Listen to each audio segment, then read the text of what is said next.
Hello everyone, this is Harpreet Singh. Welcome to our channel study for sure. एक बार फिर से आप सभी का स्वागत है। देखिए, आज हम बात करेंगे वायलेंस अगेंस्ट वुमेन की, क्योंकि इंडिया में कई ऐसी चीज़ें हुई हैं आए दिनों। और लास्ट टाइम आपने देखा होगा कि डॉक्टर मौमिता के साथ क्या हुआ, इसके बारे में मैं कंप्लीट एनालिसिस करने वाला हूँ।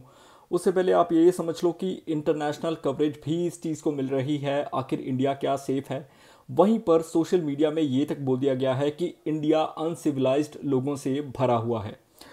अगर हम बात करें, ये जो केस इतना दर्दनाक, इतना भयानक था कि आपको सुनते ही रोंगटे आपके खड़े हो जाएंगे कि कोई इतना ब्रूटल हो सकता है। मैं जब इस केस के रिगार्डिंग स्टडी कर रहा था तो मैंने वेरियस आर्टिकल्स पढ़े। जब मैंने ऑटोप्सी की रिपोर्ट पढ़नी स्टार्ट की तो आप नहीं मानोगे कि आई वॉज शिवरिंग कि इतना खतरनाक, इतना दर्दनाक किसी कोई कैसे क्यों हो सकता है, राइट। आपने किसी का क्या कुछ बिगाड़ दिया, या फिर इतनी ब्रूटैलिटी आपके दिमाग में आई कहाँ से। Right now most heinous time हुआ है आफ्टर निर्भया, जो कि 2012 में ऐसा हुआ था। उसके बाद 31 साल की जो डॉक्टर हैं, डॉक्टर मौमिता, इनके साथ कुछ ऐसा हुआ है कोलकाता में, जो कि वेस्ट बंगाल की राजधानी है। और ये ऐसा ब्रूटल मर्डर था जिसने पूरी कंट्री को हिला के रख दिया।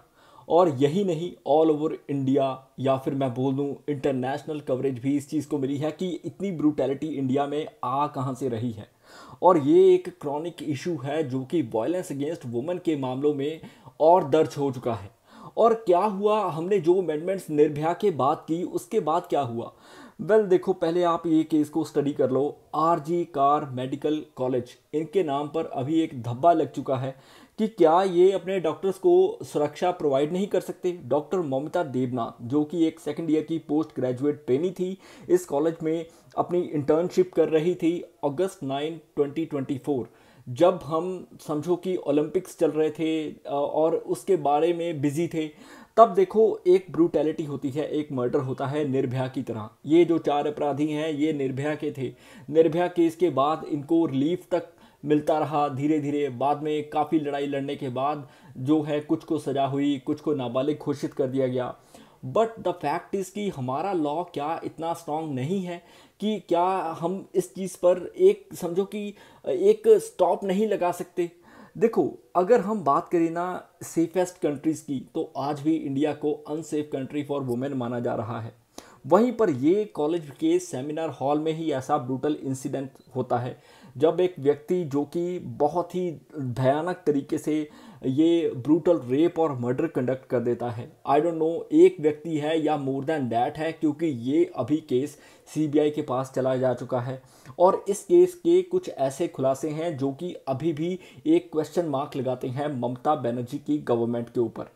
देखो, आप बेशक किसी जो कंट्री की स्टेट में बढ़िया कर रहे हो, बट द फैक्ट इज़ कि अगर ये ब्रूटल इंसिडेंस होता है तो उसके लिए आप क्यों जवाबदेह नहीं हो। I am asking to Mamata Banerjee. देखो, अभी के लिए आपको समझना होगा कि पोस्टमार्टम की जो रिपोर्ट थी, ये अप्रॉक्सीमेटली 4 पेजेस की फाइल की गई। और इसमें कुछ ऐसे इंसिडेंसेस बताए गए कि जो ब्रूटैलिटी है उसकी चरम सीमा, यानी कि अति कर दी गई। देखो, ये रेप नहीं था, असल में ये एक फिजिकल टॉर्चर भी था उससे पहले। और सेक्सुअल जेनिटल टॉर्चर करना, सिवियर इंजरीज करनी प्राइवेट पार्ट में, एक्सट्रीम ब्रूसिंग करनी, थायराइड कार्टिलेज जो कि आपके गले के पास होता है उसको काट देना, और देखो उससे कि क्या आपकी आवाज़ जो है वो बाहर ना जा सके। सो ऐसी चीज़ें होती हैं। ये जो क्राइम था, ये 3 से 5 बजे सुबह के बीच में हुआ। Finger lips, left leg, abdomen पर मार्क्स हैं ब्रूटैलिटी के। वहीं पर 150 ml के करीब जो सीमन है वो फाउंड हुआ है विक्टिम की बॉडी से। और हम वायलेंस को एंड करना चाहते हैं अगेंस्ट वुमेन। इसके रिगार्डिंग यूएन एक डे भी मनाता है 25 नवंबर। बट द फैक्ट इज़ कि क्या हमारा भारत इस पर जुड़ा हुआ है, इस पर आगे बढ़ रहा है।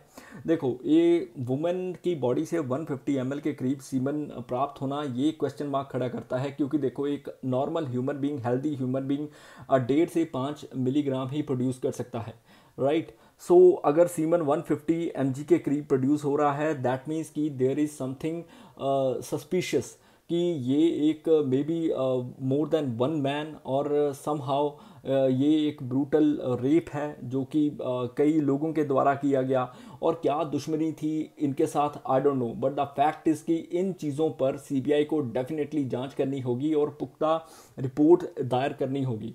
क्योंकि राइट नाउ अभी के लिए कुछ न्यूज़ आर्टिकल्स ये भी पब्लिश हुए हैं कि 150 mg के करीब सीमेंट नहीं मिला। ये जो रिपोर्ट है वो फॉल्स है, बट इसके रिगार्डिंग उनके जो पेरेंट्स हैं उन्होंने भी बोला था कि somehow the report represent these kind of things.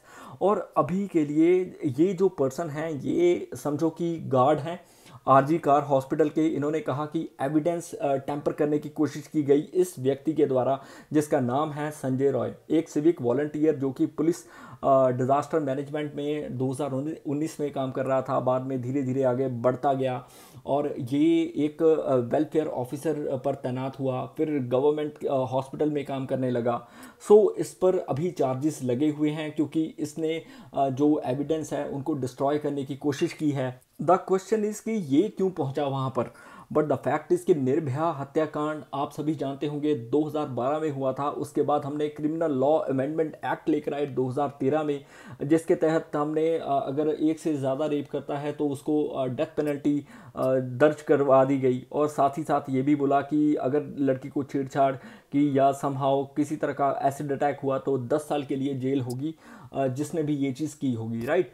So but the fact is after that ये क्रिमिनल लॉ अमेंडमेंट्स के बाद भी ऐसी चीज़ें होनी या फिर ये इस जैसे जो अपराधी हैं जो सबूत मिटाने गए, क्योंकि देखो अभी क्वेश्चंस कैसे खड़े होते हैं, सीबीआई तो इन्वेस्टिगेट करेगी, बट द फैक्ट इज़ कि कुछ रिपोर्ट्स ये भी आई हैं कि वहाँ पर कुछ डिवाइस मिले हैं, ईयरफोन्स जो होते हैं वो मिले हैं जो कि ब्लूटूथ कनेक्टेड थे, यानी कि कोई ना कोई जो आदमी ये चीज़ कर रहा था वो किसी से बात कर रहा होगा, साथ ही साथ वो कहीं ना कहीं किसी चीज़ में इन्वॉल्व होगा, या फिर ये प्री प्लान्ड मर्डर था।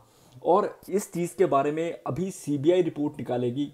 वेल द फैक्ट इज़ कि जो भी हुआ ये सबसे ब्रूटल एक हिनस क्राइम है। सीबीआई एक इन्वेस्टिगेटिंग बॉडी है जो कि इन चीज़ों में काफ़ी ज़्यादा काम करती है, किसी तरह का कोई भी केसेस हो, क्योंकि इनका जो सक्सेस रेट है वो भी 70% से ऊपर है।